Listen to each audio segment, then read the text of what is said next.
All right, guys. We are welcome back. Oh, yeah, Sian. Having talked about the states, having talked about the nation, having talked about what we call the nation states, then having talked about society. They follow me. So now the next part we are going to look at now is majorly the states. Questions when they come outside from this guy now we won't ask. So now under the states, they will ask you what are the characteristics? What are the characteristics of a state? Now here question they come outside from. So we are majorly going to be treating this state now. Observe. Now when you say characteristics, don't forget I told you that characteristics also mean waiting now features. And the word future also mean waiting now attributes. I hope you never forget that. Same, maybe this. Then when you say characteristics of the state or feature of the state, one of the characteristics of the state is population. Another feature or characteristic of the state is sovereignty. Another one is government. Another one is territory. Another one is permanent. Are we there? Then we also have what we call recognition. Then we have constitution. Observe. So these are what we call the characteristics of a state, the features of a state. For a state to actually exist very, very well, the state, these are what we call the ingredients of a state. For example, now will say you want make jollof rice now today, and after you parboil your white rice, for example, will you just turn your white rice back into the pot and boil it again? No. If you want to join your jollof rice, your white rice and jollof rice, there are ingredients. Your tomatoes, your granite oil, whatever. There are ingredients that you have to apply into that white rice that will turn that white rice into jollof rice. Abina. Now, without these ingredients, a state will get issue. So that's what we call the characteristics of a state. One is population, two is sovereignty, we have government, we have territory, we have permanence, we have recognition, we have constitution. Now, when we say population, it simply concerns the place the cities are residing, population, the number of people residing in a state. So it concerns the number of people residing in a state. That's what we call population. Then when you say sovereignty, like I told you before, it is the supreme or absolute power of a state to make an enforced law. Then when we say government, you already know that it's a machinery through which the will of a state is formulated, expressed, or realized. Then when we say territory, what do we mean? Territory simply means a geographical location where a state is being located. Then we say permanent. What do we mean? Unlike government they change, but the state is permanent. The state is permanent. Now me and you be the state. Government comes and go, but the state remains. You see, government comes and go, but the state remains. So that's what we mean by permanent. Then another feature of the state is what called recognition. When you say recognition, what do we mean? It means that a state must be recognized by other states.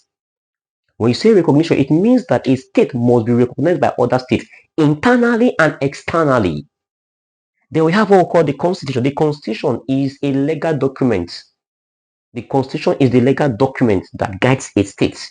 So all these are what we call the characteristics or features or attributes of a state. But please note, they asked a question. They now said, among all the characteristics of a state, what are the major four? The major four characteristics of a state. What are the major four? I beg. The major four characteristics of a state. One is population. Please, the major four, I beg. All of them, they are characteristics of a state or feature of a state. But please, the major four, it did your past question. Those when they write German or egg. If you check them, it did there. The major four, and the test like mad, nothing can take play. You get why? The major four characteristics of a state. One, na population. Two is what we call sovereignty.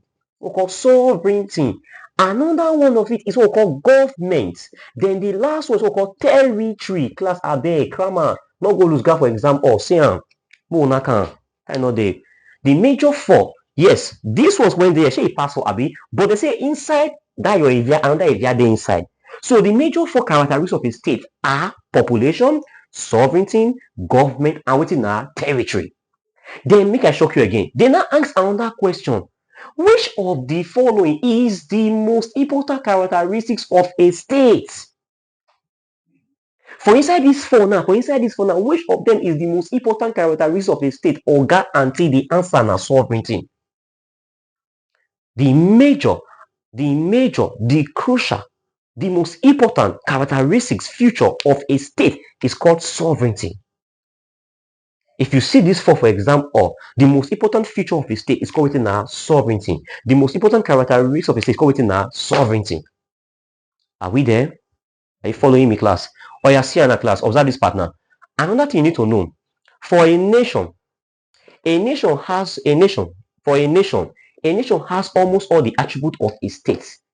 A nation has population, a nation has government, a nation has territory, but a nation lacks sovereignty. A nation lacks sovereignty. But take note, a nation state, observe, nation state get population, nation state get government, it get territory, it still get within our sovereignty. There was a question they brought in your exam. They brought the option like this. Option A, they brought state. See, option B, they brought nation. Option C, they brought nation state. See, nation states. Option D, now you can see something like this. None. Or you see, they now ask a question. Which of the following lacks the presence of sovereignty? You feel say which of the following lacks the presence of sovereignty? Option A, state. Option B, nation. Option C, nation state. Option D, none. Class, what will be the answer? A state, it gets sovereignty, I not get. I tell you before, say state get within our sovereignty. Observe, a nation state, does it have sovereignty? Yes. Does the state have sovereignty? Yes. So which of them lacks the presence of sovereignty now within our nation? So whenever you see the question, which of the following lacks the presence of sovereignty? A state possesses sovereignty. A nation state possesses sovereignty. But a nation lacks within our sovereignty. So that is the answer. You see? So keep on. That is the answer. This is what you need to know. So these are the part for the state, your nation state. So these are the vital part you have to know for these first guys on the board. Your state, your nation state, society. In any question I want to answer you has been analyzed already by me. You understand? So majorly, question normally comes majorly from these states. Majorly from this state. Very, very important. These states, not joke with them. Please take your time here. Take your time here. Are we there? Oh yeah. Thank you. Thank you very much.